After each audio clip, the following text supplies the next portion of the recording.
Ini saya langsung saja saya jelaskan beberapa koreksian ya, contoh untuk rekan-rekan sekalian ini.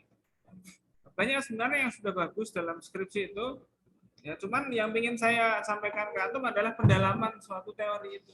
Ya. Khususnya, misalnya antum melihat fi'lun mazid, ya sudah antum dalami fi'lun mazid itu dari berbagai kitab. Antum cari 5 atau 6 kitab tentang fi'lun mazid. Gitu. Bagaimana cara mencarinya? Ya banyak saja. Tapi kalau untuk dari jurnal, bagaimana mencari referensinya? Nah, ada beberapa teknik yang bisa digunakan ya.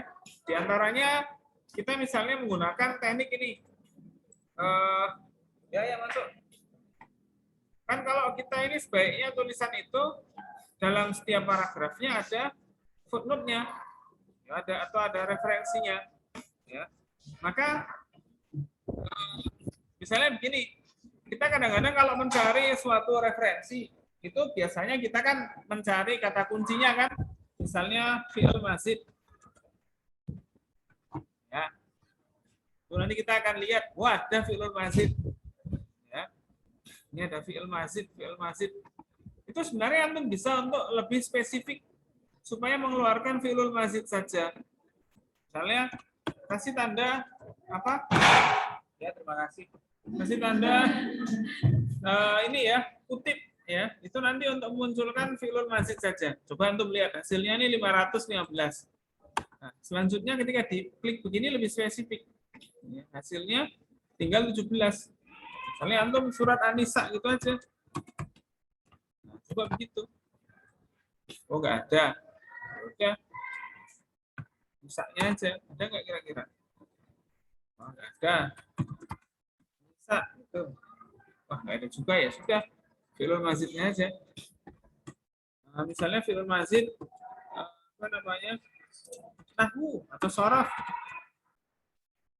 Itu bisa buat 2 kata kunci yang pengen antum cari secara spesifik, yaitu fi'il mazid dan sorof. Nah, misalnya begitu. Ini nih. Ini bisa di-download ini kok. Coba cek ini. Sudah dapat referensi ini belum? Belum. Nah. Jadi kita tuh kalau mencari sesuatu itu bisa dengan fokus ya. Caranya menggunakan teknik itu tadi. Misalnya, siapa yang kesulitan referensi? Contoh sini siapa? Ya, Pak. Ya. Teori problem solving. Itu caranya.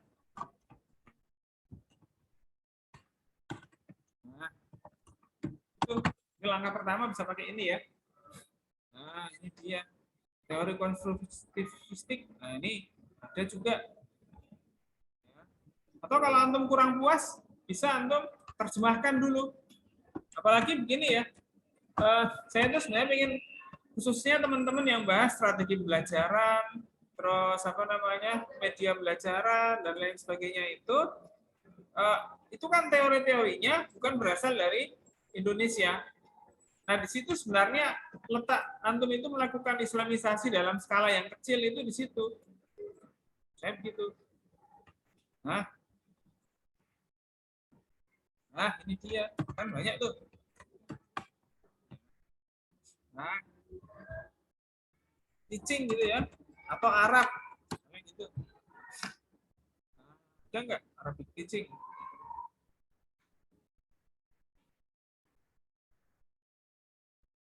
Ini nih, Arab teaching gitu, learning.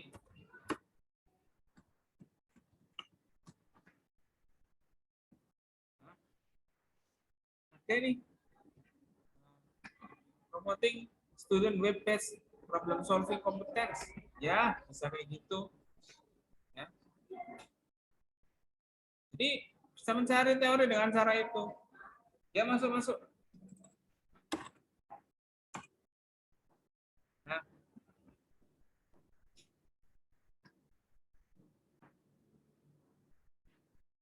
learning itu. Ya masuk. Nah, learning. Nah ini dia. Ada nih. Ini modelnya blended learning, tapi dengan teknik problem solving. Jadi meskipun problem solving itu benda yang kecil, tapi ketika dicari itu sebenarnya referensinya banyak. Jadi skripsi yang begitu itu sebenarnya yang bagus. kecil, sederhana, tapi ketika digali itu bisa banyak. Caranya begitu.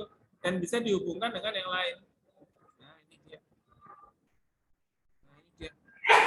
Ada banyak. Rapid learning, problem solving itu nggak apa. Problem solving dan rapid learning. Nah, gitu. Ini kan jurnal, bisa jadi buku Sapikoh. Nah, begitu toh. Ya, bisa nyari lagi yang lain masih banyak. Rapid learning. Ya, problem solving. Nah, ini masih banyak lagi. Itu bisa dicari nanti ya di sini ya. Kalau misalnya bingung, lihat lagi arsip videonya di YouTube nanti. Ya, saya tinggalkan jejak lah biar kayak ini. Ada lagi yang susah? Mana tadi? Apa contohnya? Teori tentang warna. Oh iya iya. Ya masuk. Ya.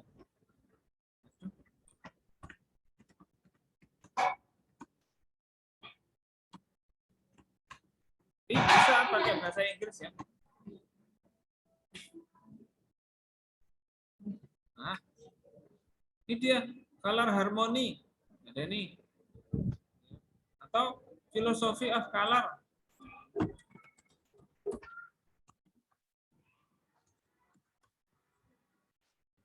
Nah, philosophy of color, color and meaning. Ya, ada kan? Ya, psikologi warna, boleh aja gitu. Ini dia. Ada ya? Nah, ada loh. Ya, dari begitu caranya. Ya. Jadi, wah, apa ya? Kita cari kan gitu kan. Makanya ini saya apa namanya? Mulai menyadari ternyata teman-teman ini kesulitan mencari referensi kan gitu kan. Ya, yang lain lagi. Mana kita coba apa? Betul apa? Judul skripsinya apa? Oh, tasbih ya. Oh, iya. Mahyal Mahmudot ya.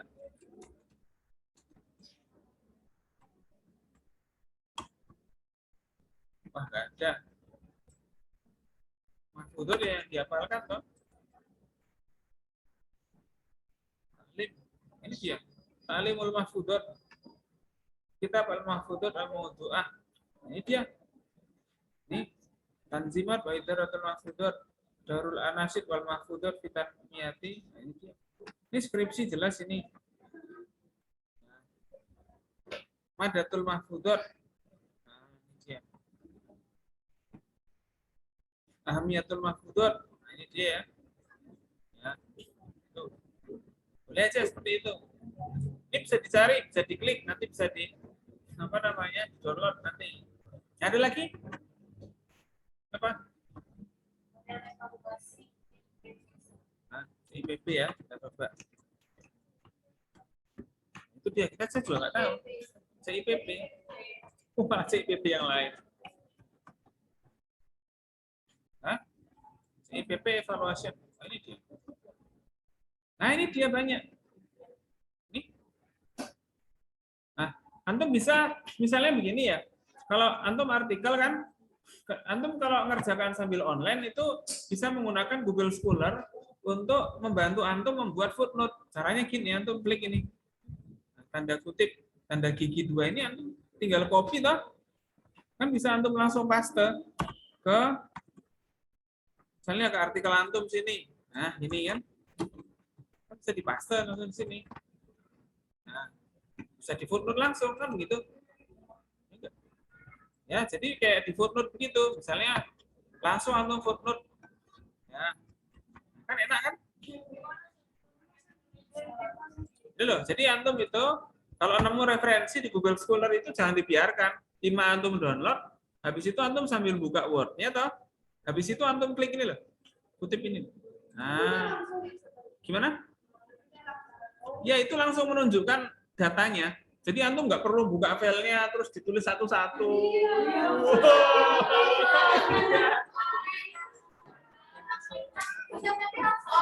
Ya, harus online. Makanya sekali online itu antum langsung ngambilin itu sekalian, gitu loh. Sekali antum download sekalian itu kan bisa langsung ngambilin ini. Antum masukkan ke notepad referensi misalnya. Footnote. Notepad. Ini satu. Misalnya nanti antum langsung ketik satu, Anda dapat satu nih, oke dua. Jangan lupa nanti langsung ngetik buat daftar pustaka. Karena kita bisa memanfaatkan ini, format ini kan daftar pustaka, misalnya nama terus tahun, toh. Nah sudah langsung aja di copy, pindah, masukkan sini toh. Itu. Gak usah nyusun-nyusun. Itu maksudnya. Ya itu gimana? Jadi gitu ya. Itu juga bisa untuk bahasa Arab. Coba kita lihat. Itu kan bisa langsung identifikasi apa sih isinya begitu. Ya ini loh, klik ini loh. Nah ini langsung ada infonya. Nah, ini enak sekali kan? Langsung aja jadikan footnote. Maksud saya gitu. Nah gitu. Terus ini juga langsung nama terus tahun toh. Nah langsung masukkan ke daftar isi, daftar pustaka. Nah selesai. Ya. Oh ya paham. Nah itu, jadi gitu ya caranya ya. Sebenarnya kalau antum pakai reference manager kayak Mendeley ini itu juga mudah juga sebenarnya. Jadi mungkin agak susah di komputer-komputer kan gitu.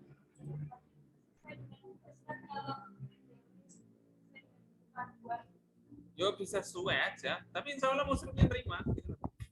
Sebenarnya begini ya, buku panduan itu kan soal kesepakatan. Untuk apa namanya? Untuk penerimaan itu kadang-kadang di muslim. Jadi sebenarnya kalau antum itu sudah konsisten begini, itu insya Allah muslim itu melihat, ya gitu. Biasanya kayak gitu. Ya. Tapi kan setidaknya kalau antum itu sudah ini seperti ini kan memudahkan, ya enggak? Nah iya itu maksud saya. Ini daftar pustaka. Nah, ini langsung daftar pustakanya. Ya. Itu toh nama orang terus tahun terus judul kan gitu kan, dalam jurnal apa kan gitu kan. Jadi antum nggak usah nyusun-nyusun.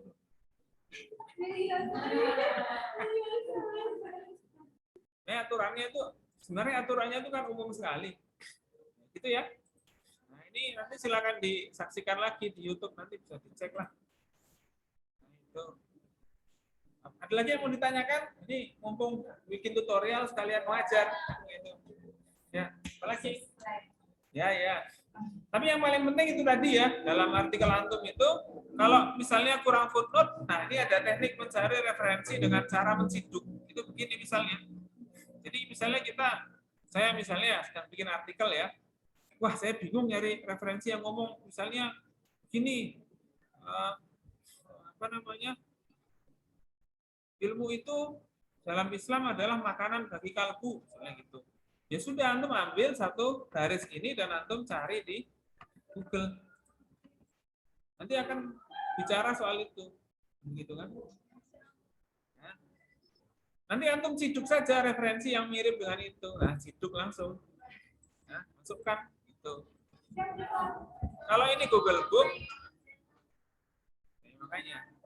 Kalau ini Google Book bisa dibuka bukunya, lalu antum cek halaman berapa, masukkan aja langsung. Begitu.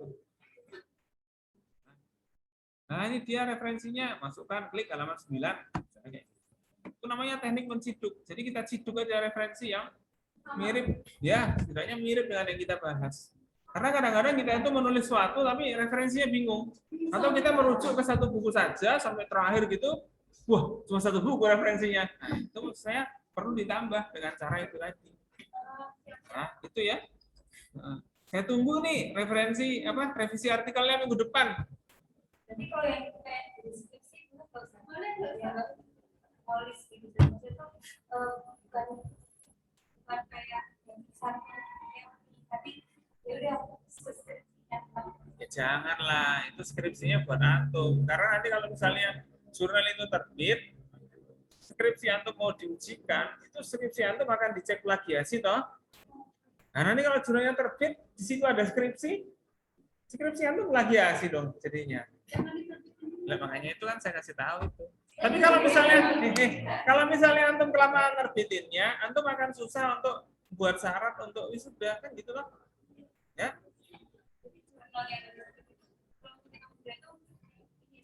Itu kan syarat. Iya.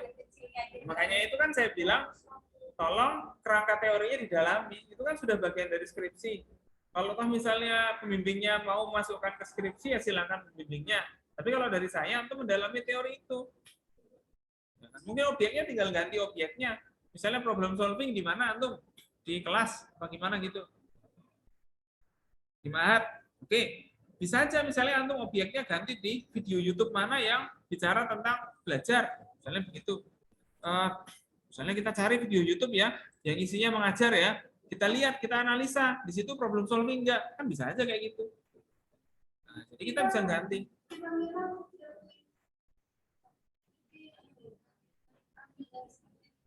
Aduh, berapa kali saya bicarakan itu. Jadi bagian itu tidak semuanya, gitu loh. Ya, misalnya mengajar sorok misalnya apa? Mengajar problem solving. Ya enggak ya videonya? Sekarang itu kayaknya segala sesuatu itu dekat dengan kita karena ada semuanya.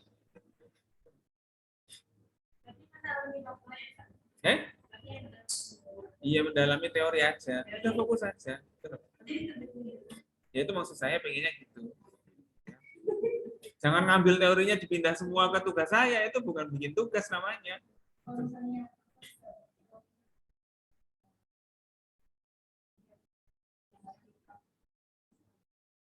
Ganti gimana? Ganti yang lain gimana tuh? Ya, ya sudah dilanjutkan saja. Ngapain harus ke tempat lain? Maksud saya, justru antum carilah buku dan referensi yang lain tentang itu supaya mendalami teorinya. Itu jadikan artikel di tugas saya. Karena salah satu bagian dari Islamisasi adalah integrasi teori-teori yang asing. Nah ini contoh nih, model belajaran problem solving. Ada kan videonya kan? Nah ini dia. Antum analisis saja video ini. Nah gitu. Analisa 10 video, misalnya begitu. Nah, 10 video pengajaran problem solving, misalnya begitu. Cari yang penontonnya udah ribuan. Nah ini, itu toh. Itu kan sudah jadi hasil, sudah ada analisa, sudah ada objeknya enggak? Ini khususnya yang strategi pembelajaran ya. Kalau sebenarnya antum bisa menggunakan YouTube itu menjadi objek. Misalnya yang nahwu tadi, Fi'lul Mazid surat An-Nisa atau nah, ganti objeknya Fi'lul Mazid dalam ceramah siapa atau apa. Ya boleh-boleh aja untuk artikel saya. Yang penting antum mendalami teori tentang Fi'lul Mazid itu. Intinya itu di situ, mendalami teori. Ayo yang masih bingung, hari ini harus selesai bingungnya karena minggu depan harus ngumpul kan. Jadi nanti rutenya begini ya, minggu depan itu antum sudah nyampe 3.500-an kata. Lalu akan saya periksa, saya kasih koreksi. Tapi koreksi umumnya yang tadi itu ya, pertama referensi. Nah gitu kan. Yang kedua, yaitu setiap paragraf ada footnote. Nah itu diantaranya dua itu aja lah, paling pokok itu. Ya. Kalau antum sudah sampai 3.500 kata, seperti teman kita ini siapa ya? Ini Ayu Aprilia ini kan sudah nyampe nih 3.400 kata. Ya, ini saya kasih template jurnal. Antum silakan download template jurnal ini. Nanti artikel antum itu dimasukkan dalam template jurnal ini. Nanti kirim ke saya. Jadi nanti antum ketika UAS itu artikelnya sudah ada template jurnalnya. Target saya itu. Kita tinggal 2 minggu loh. Makanya kalau minggu depan antum mengumpulkan, kan saya revisi, saya kasih template jurnal. Ya kan? Iya. Habis itu baru antum kumpulkan untuk UAS. Itu. Ini syarat UASnya artikel antum harus ada template jurnal ya. Yang saya pilihkan. Nah, itu dia. Nah, kayak gitu. Ini kita sekalian mencari jurnal dan lain sebagainya. Oke lah menerbitkannya bagian saya. Gitu. Tapi antum paling enggak sudah bisa tahu soal ini. Karena ini nanti buat teman-teman yang mau lanjut kuliah atau ya apalah nanti itu bagian dari membantu pondok. Jadi antum bikin artikel tuh jangan kira nggak bantu pondok ya. Saya pengen artikel antum tuh bisa bantu pondok, bisa bantu kampus. Caranya gimana? Ya harus terbit gitu aja caranya. Nggak ada cara lain. Kalau cuma jadi artikel saya sudah jadi, dikumpulkan, dibuang. Ya, buat apa itu? Kan gitu. Ya. Bahkan antum nggak perlu ngeprint pakai kertas, sudah file aja, sudah ada template jurnalnya, sudah kita upayakan untuk terbit, bisa bantu kampus. Jadi antum kalau mau bantu kampus, yang selama ini kan bantu pondok kan, belum bantu kampus, misalnya gitu, ya itu bikinlah artikel yang serius. Ya. Boleh juga misalnya artikel yang lain yang antum pengen serius di situ, ayo kita bantu kampus, misalnya gitu. Ya, kayak gitu maksud saya. Apalagi teman-teman yang mau nyari beasiswa S2, silakan banyak-banyak menulis, banyak-banyak terbit, bukan menulis novel ya, tapi terbit di jurnal. Misalnya terbit di jurnal kan antum sudah punya akun email Unida toh. Nah, itu nanti bisa antum bikin akun Google Scholar. Di akun itu nanti semua tulisan antum bisa terindeks di situ. Contohnya punya saya ini, nah, ada banyak. Saya memang sengaja nulis banyak-banyak biar nyari beasiswa S3. Nah, gitu maksud saya. Makanya itu. Ya. Oh, banyak ya? Pas umur kalian ini. Hah? Ngirim gimana? Ya ngirim ke jurnal-jurnal itu. Nah, kan bayarnya bisa ditanggung kampus kalau jurnalnya bagus, kualitas tulisan kita bagus. Maka maksud saya, jurnal yang antum tadi itu nanti saya komunikasikan ke pembimbing antum. Maka ditulis infonya di sini kan saya suruh tulis infonya toh. Tulis info email, nama pembimbing email. Itu juga. Nanti kalau antum sudah selesai UAS, target saya itu sudah jadi template dan sudah saya koreksi kan. Nanti saya kontak pembimbingnya. Ustaz, ini mau saya terbitkan, sudah saya koreksi. Bayar, antum mau bayarin enggak? Tanya kayak gitu. Kan gitu. Nanti mau. Apalagi kalau jurnalnya bagus dan sudah kita revisi berkali-kali. Insya Allah mau. Kan enak itu. Saya kayak gitu loh. Ya. Jadi dari sekarang itu berpikirnya yang begini caranya kita. Sudah nggak zaman lagi kita mikir beban-beban. Nah, sudah kita cari cara. Maka banyak-banyaklah berkonsultasi dan kita ngobrol begini. Ya. Sayang sekali masa depan antum itu masih panjang. Masih bisa S2 kan gitu kan. Meskipun nanti berkeluarga S2 lah nggak apa-apa. Ya, setidaknya bisa bantu suami menghidupi keluarga kan bagus. S3 lah nggak apa-apa. Beda anaknya S2 sama anaknya S3 kan gitu. Anaknya juga beda kebanggaannya, ya enggak? Itu maksud saya. Sudah enggak apa namanya? Enggak terlalu musim lagi sekarang S1 terus selesai itu enggak terlalu musim lagi, sudah banyak S2. Zaman itu berkembang. Kalau dulu orang nggak S1 sudah bisa jadi kiai. Kalau sekarang ini ya bukan ditertawai ya. Ya ada yang menertawai lah jadinya gitu. Karena sekarang itu ukurannya bisa banyak sekali. Orang itu nggak diukur dari masyarakat saja, tapi masyarakat yang lebih luas lagi. Itu kita berpikir. Dan begitulah Gontor. Karena kebijakan di Gontor kan selalu berubah, mengikuti perkembangan juga. Itu maksud saya. Maka tolong teman-teman ini harus melihat masa depan. Ya. Jangan tertutup apa namanya gerbang atau apa. Ya, lihat yang lebih jauh lagi. Saya ajak antum untuk melihat itu. Ya. Itu ya. Nah, ini yang kita harapkan nih yang begini-begini ini supaya antum itu punya kesadaran yang lebih. Ya. Baik, untuk yang paling penting adalah soal UAS. Ini soal UASnya. Nah ya. Ini kan pada mau UAS kan? Soalnya juga biasa saya kasihkan. Dan soalnya ini udah klasik sekali dari dulu sekali, soalnya itu aja.